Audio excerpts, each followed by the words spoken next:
ки на ҳамеша барои довталабу ниҳодҳои давлатӣ қулай аст. Шарт ва зарур намешавад дига ки барои гирифтани шаҳрвандии Русия ва агар ки дастгирии шумо ҳам хирафтан гира мумкин аст 3 рӯз пас финала аниқ кинем, ҳеҷ мушкилӣ намешава. Оиди мобилизатсия дар назар дошта бошӣ агар ва манам ҳамаи подписчикома дӯст медорам. Ассалому алайкум ба ҳама тамошобинони барномаҳои Сорбон Сафаров. Умедвор ҳастам ки якояки шумо тансиҳат ва хонаобод ҳастед. Тамошобинони азиз, аввалан дар видео лайк монда то охирша тамошо кунед. Дар ҳамиҷа ба ҳамаи шумо як чиза тавсия метиҳам, оиди конкурс камтарак гап мезанам. Ман дига чӣ бугум? Гаптон надорам. Дастгирие ки мара кардесен ҳамаша ба назар мегирам. махсус барои шумо аксияра продлит мекунем. Нафарҳое ки мехоҳанд аз конкурси ма билет харидорӣ кунанд, ба 1000 рубл 15 дона билетон метиҳем, ба 2000 рубл 30 дона билетон метиҳем. Номерои WhatsApp ки дар рӯи экран дидесен, дар ҳамин номерои WhatsApp картаи Сбербанкам ҳастай. Карта ба номи Мунис мебирояд. Сумта мепартоӣ, чек тарроӣ мекунӣ, ҷошда билети шуморо равон мекунем. Ай аксия бисёр билет харидани шумо фоидаш ҳамияе ки шумо соҳиби роҳхат ба Дубай мешавед.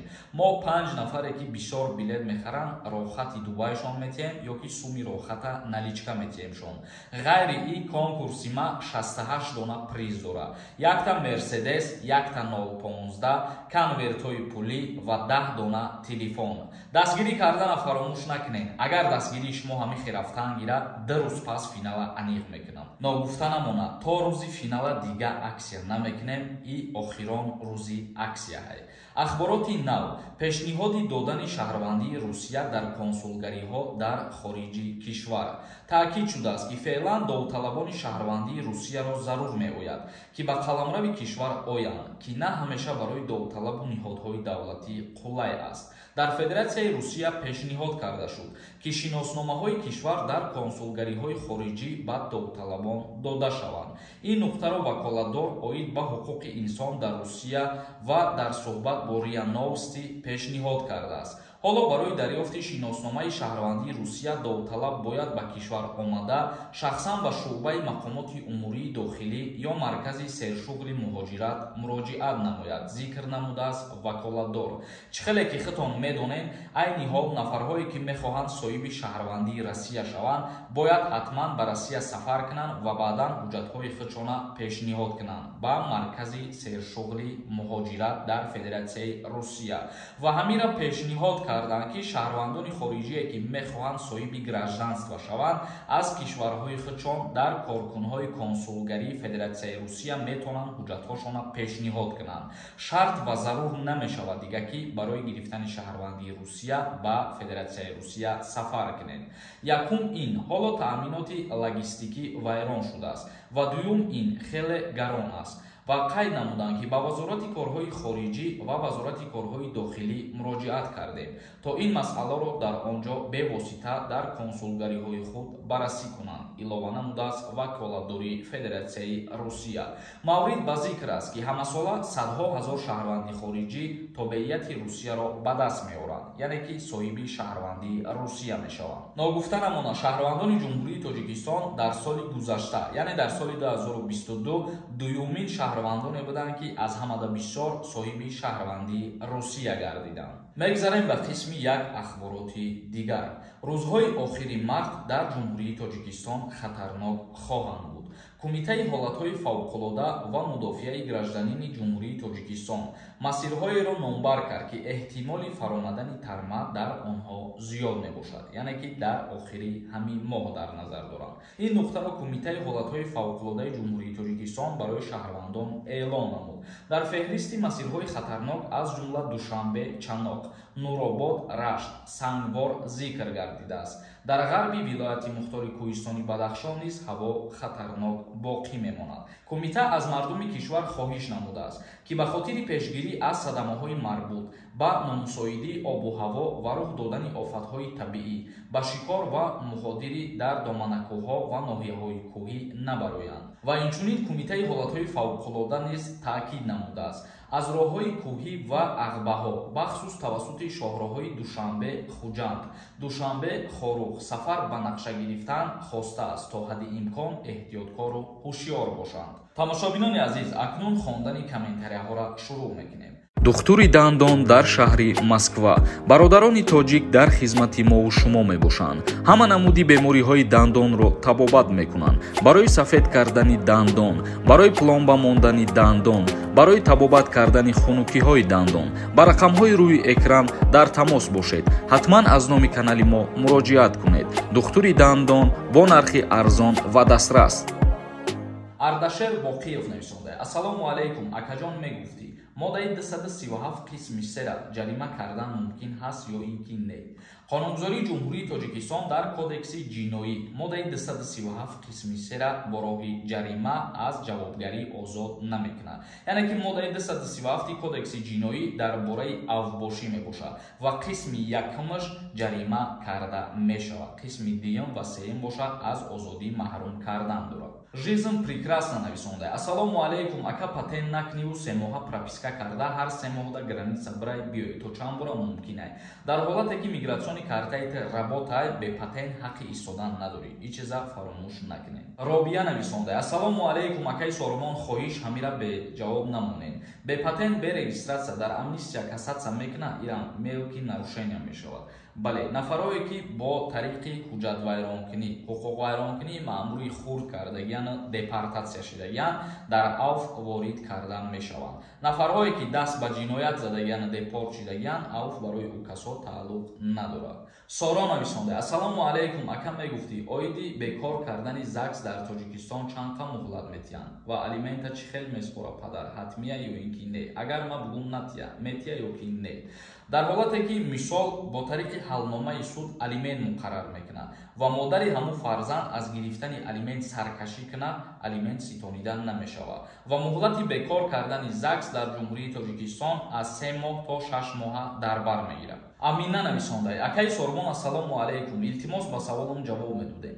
Ман модари танҳоям, шаҳрванди Тоҷикистонам. Акаи радноям бошад гражданини Россия мебошад. Ака метавонад духтари мара удачерит кунад? Ман ай пушти духтарам гражданство гирам ё не? Пешакӣ раҳмат Аллоҳ, яъне ки раҳмати Аллоҳ гуфтаи ҳазор раҳмати калон. Худованд ҳамаи шуморо ҳифз ва ҳидоят кунад. дар ҳолате ки фарзанди шуморо мисол ба фарзандхонӣ дар Ҷумҳурии Тоҷикистон қабул кунад ба воситаи ҳалномаи суд, вақте ки фарзанди шумо аз 18 сола боло бошад, шаҳрвандии Россияро ки гирифт, баъдан метавонӣ ба воситаи фарзанд хатам соҳиби шаҳрвандии Россия бошад. Салоҳиддин нависондай: ака ассалому алайкум, ҳамин патент Москва бошад, дар подмоскови кор кунӣ, биқапан депорт мекунанд ё ки штраф мекунанд? дар ҳолати надоштани регистратсия штраф мекунанд ва дар ҳолати надоштани патент ҳатман депорт мекунанд. Миров нависондай: худо бахшатра, дар ин моҳи шариф иқад дурӯғ мегӯй, худо нотарс. нафарое ки ҳамин хеле гап мезананд, ман фикр мекунам ки бемафкура ва аблаҳ одам ҳастен. ба чӣ хотир шумо як каса мегӯед ки ту дурӯғ мегӯӣ? ба кадом асос ту чӣ хел доказат мекунӣ ки ман дурӯғ мегӯям? охир вақте ки барномаҳои ман дурӯғ бошад, ту чӣ ба медрӯи худат тамошо мекунӣ? мабар тамошо накун. Раҷабов нависондай: ассалому алайкум ва раҳматуллоҳи ва баракату. бародари азизам Сормон, барои чӣ бо видеои динакардагита имрӯз пафтор мондӣ? ба хотире ки динама видеоро партофтам тақрибан соат 3 шаб буд. 1 соат пас удалитш кардам, айсари нав партофтам. ӯ қавдан тамошо кардагӣ набуд. ғуломов нависонда: ассалому алайкум, ака сроки патент 3 сола шуд, ака ҳамира ҷавоб деҳ. мутаассифона олии қонун қабул шудагӣ нестай, бояд ки қабул шавад ва патент 3 сола шавад. исмоилзода нависонда: ассалому алайкум, акаи Сорбон, ма патент споридам. рӯзи палучат кардан рафтам, гуфтан регистратсият фалшивия. дар ин ҳолат чӣ гап мешавад ака? дар ин ҳолат патенти ту дода намешавад ва мерай айсари нав граница мегзариву тақрибан чанд моҳ пас айсари нав метавонӣ ки патент пешниҳод кунӣ барои гирифтан. ҷурабой нависонда: ассалому алайкум, ман патент дорам, не ки прописка набиромад. чӣ мешавад? прописка надошта бошӣ. агар ман дар ҳама барномаҳом қариб мегӯям ки шаҳрванди хориҷӣ вақте ки вориди Федератсияи Русия мешавад, ба нияти кор карданам нарафта бошад, агар ӯ бояд прописка кунад. яъне барои шаҳрванди хориҷӣ прописка кардан ва патент кардан ҳуҷҷатҳои зарурӣ мебошад. давлат шуморо бе ин ҳуҷҷатҳо ҳаққи истодан наметиҳад, иҷозатҳо наметиҳад. шумо қонуни давлата бигем риоя накардастед. Шарипов нависонда: ассалому алайкум, бародар, дар замини худат хона дошта бошӣ. ҳамун хонаро чапа кунӣ ва дар дигар ҷои замин хона сохта мешавӣ. бояд иҷозат бигирӣ, ҳамира мефаҳмондем. бале, дар дохили замини худат дар дигар ҷош ту хонаи нав бунёд карданӣ бошӣ, мерай аз суд ҳалнома мегирӣ ва ба воситаи ҳалномаи суд ту сохтмонта шурӯъ мекунӣ. баъд Аз анҷо нависонда ҳолиам гражданини РФ кунӣ мешавад. Бале, касое ки мехоҳанд гражданствои Россияро гирифтан мешавад. Ба Федератсияи Русия сафар мекунӣ, ба ҳуҷҷатота меспорӣ. Нурик нависонда и гап ростае. Ман дар Калуга кор мекунам. Ҳар рӯз як қонун мебурад губернатори Калуга. Ман ҳар чизе ки пешниҳод мекунам ба ҳамин хотир будонем ки беасос нестае ва ман ҳавоӣ гап намезанам аз пеши худам. Ҳамаш далел дора ва ҳамаш асос дорам. Мунис Мирзоев нависонда ассалому алайкум ака шумо хуб ҳастен? Ака бозӣ кай сар мешавад бародарҷон? Бозӣ аз дастгирӣ кардани шумо вобаста аст. Тақрибан 15 рӯз шуд ки мо билет фурӯхтестем. Шумо дастгирӣ кардантона зиёд кунед, билет бихаред, мо рӯзҳои наздик финала аниқ мекунем. Муродов нависонда ассалому алайкум ака савол. Имсол ду кӯдак дора мебаранд хизмат, пешакӣ раҳмат барои ҷавоб. Нафарое ки соҳиби ду фарзанд мебошанд аз даъват ба хизмат озод ҳастанд. Ёдгорова нависонда барои чӣ ваъда дода будӣ ки дар бораи пенсияи Русия мефаҳмонам, аммо нафаҳмонӣ. Бачаҷон ман интизорам, фаҳмон, пешакӣ раҳмат. Аллоҳ аз шумо розӣ бошад. Худо розӣ бошад, дери дер 2 рӯз ё 3 рӯз пас дар бораи пенсияи Русия ва дар бораи мигратсиони картаҳо видео мекунам, ҳамаша мефаҳмонам. Муҳаммад Шариф нависонда ассалому алайкум акаи Сурбон. Додари ман моҳи июл Россия омаданияй, лекин вай моҳи сентябр 18 сола мешавад. Биёя як бор 3 моҳа регистратсияш кунем, 18 сола мешавад. Границаи Қазоқистон гузара патент карда метавонад ё бояд бо Тоҷикистон равад? Не, дар ҳолате ки 3 моҳа регистратсияш мекунед ва аз Федератсияи Русия берун ки биромад, ҳамун границаи Қазоқистон ҳам гузаштан мешавад. Яъне шарт нест ки Тоҷикистон биёяд баъд обратно Федератсияи Русия равад. Samsung нависонда дастгирӣ кардем, бозӣ гузашт, 80 та билет харидем, ягон чӣ набиромад. Бозии мо нагузашта, вале мо финала аниқ накардем. Муҳаммад нависонда ассалому алайкум ака гражданини Россия ман 35 солаям, лекин хизмат накардам дар Россия ва инкомда дар учёт намондам. Чӣ кор мекунанд? Аввалин раҳмат ака. Ҳеҷ мушкилӣ намешава. Оиди мобилизатсия дар назар дошта бошӣ. Агар нафарои даъват мешиданд дар ҳамун вақти мобилизатсия ки дар учёти военӣ буданд ва хизмат кардагӣ буданд. Як каси дигар нависонда акама 17 солаву 4 моҳаи ман Москва рафтанӣ. Мара аблава меқапа таваллудам 10 ноябри 2005. Не, то 18 сола нашем қонунгузории ҷумҳурии Тоҷикистон иҷозат додагӣ нест ки шуморо ба хизмат даъват кунанд. Муҳаммад Али нависонда ака аз барои Аллоҳ ҳурмат мекунам. Гап надорам ҳам хеле нафарҳое ки шердилона суханҳои хуб менависонанд, шердилона моро дастгирӣ мекунанд ва мо баҳри шумо ҳаракат мекунем ва манам ҳамаи подписчикома дӯст медорам. Тамошобинони азиз, ба ҳамин видеои имрӯзара ҷамъбаст мекунем. То наворҳои оянда, Худованд ҳамаи мо шуморо нигаҳбон бошад.